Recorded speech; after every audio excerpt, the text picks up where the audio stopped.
안녕하세요. 육아한방 잔소리쟁이 안윤미 원장. 수다쟁이 최미영 원장입니다. 위장질환은 한국인이 조심해야 될 질환 중에 한 개고 또 많은 사람이 이것 때문에 문제를 앓고 있거든요.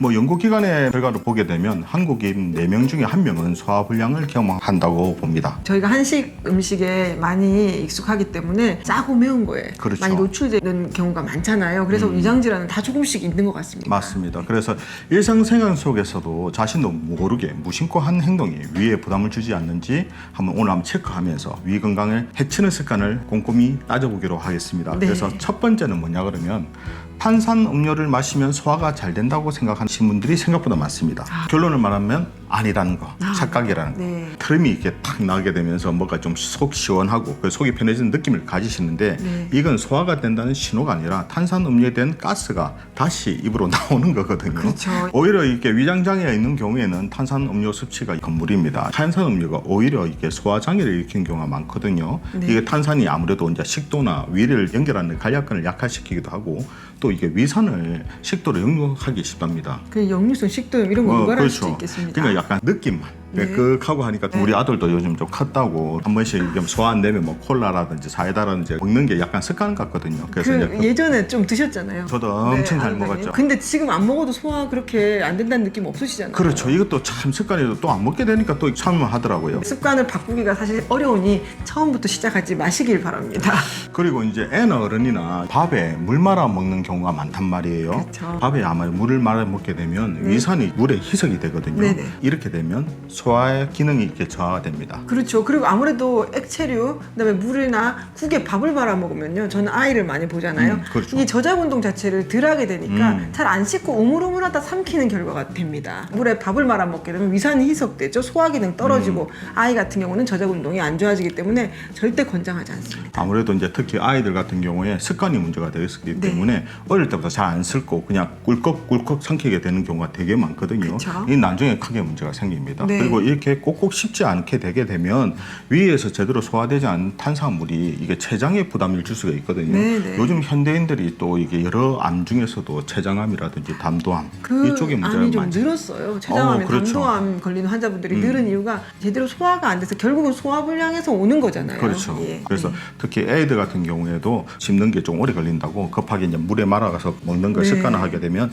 정말 좋지 않으니까 그런 거는 조금 지양해 주시길 바랍니다. 그리고 밥하고 물하고 이렇게 따로따로 계속 같이 먹는 애들이 있거든요. 밥 먹고 물 한 컵 먹고 밥 먹는 그것도 중간에 그렇죠. 먹는 똑같죠. 물은 예. 좋지 않습니다. 그래서 밥 다 먹기 전에 한 30분 전, 식후 1시간 이후 요때 물을 먹는 게 제일 효과적입니다. 세 번째는 뭐 어른에 해당이 되겠죠. 공복에 커피 마시는 거. 이게 아무래도 속쓰림을 유발하거든요. 네. 공복 시 이제 커피를 마시게 되면 위벽을 자극하게 돼서 네. 이게 위염이라든지 위궤암이 그 질환이 생길 가능성이 높답니다. 네. 또 특히 이제 커피 속 카페인이라든지 클로케산 성분이 위산을 가다 분비시키기도 그렇죠. 하거든요. 클로로겐산이 위산을 과다 분비하기 때문에 속쓰림, 위염 이런 거 다 일으킨다고 합니다. 그래서 공복에 먹는 커피는 자제하셔야 됩니다. 네.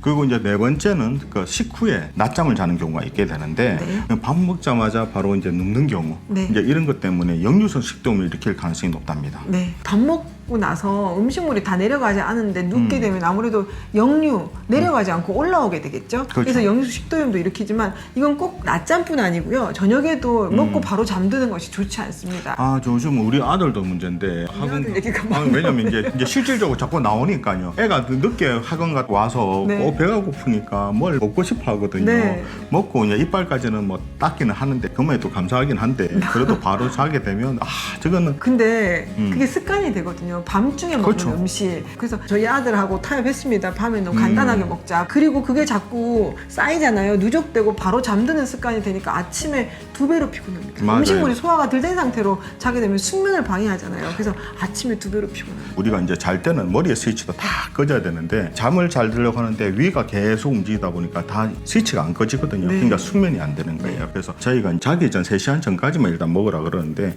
난 이제 또 타협을 해야죠. 어떻게 하든 간에 안 먹도록. 그러니까 사실 그게 정답입니다. 성장기라서 지금 엄청 배가 고프시고 하여도 타협하고 막 이렇게 삽니다. 그래서 일단 어른들도 자꾸 밤에 야채 먹는 습관 어떻게 하든 간에 줄이셔야 됩니다. 안 그러면 이제 위해라든지 영유성 식도염이라든지 이런 부분이 문제 생길 수 있거든요. 그래서 오늘 좀 이렇게 여러 가지 이제 위에 부담이 될 수 있는 잘못된 식생활 습관을 이렇게 한 말씀드렸습니다. 그렇죠. 역류성 식도염 증상 중에 목에 뭔가 남아있는 가래나 가래 기침, 매획기 이런 것들도 있으니까 혹시 본인한테 그런 습관이 있어서 이런 것들이 야기되지 않는지 한번 살펴보십시오. 밤중에 야채 먹는 습관, 먹고 바로 눕는 습관 때문에 생길 수 있으니까 꼭 한번 살피시면 좋겠습니다. 네, 맞습니다. 그러니까 자꾸 이제 뭐가 걸리는 느낌이라 기침하는 게 감기가 걸렸나 생각할 수 있는데 오히려 위에 부담이 돼서 또 식도염 때문에 증상으로 해서 그럴 수가 있거든요. 그래서 자기 전 먹는 습관이라든지 물 말아 먹는 습관 그런 식으로 해서 위를 좀 조심할 수 있는 습관을 하게 되면 그런 증상도 같이 좋아질 수 있을 겁니다. 네. 뭐 이처럼 뭐 공부한 요가 종목뿐만 아니라 건강 정보도 이렇게 가르쳐 드릴 거거든요. 네. 그래서 뭐 댓글 달아주시면 어떻게 하든 준비해 보도록 하겠습니다. 우리 아이들을 위한 잔소리쟁이 안유미 원장, 수다쟁이 최미혁 원장이었습니다. 좋아요와 구독하기도 잊지 마시고요. 다음 영상에도 만나뵙겠습니다. 요가는 한방.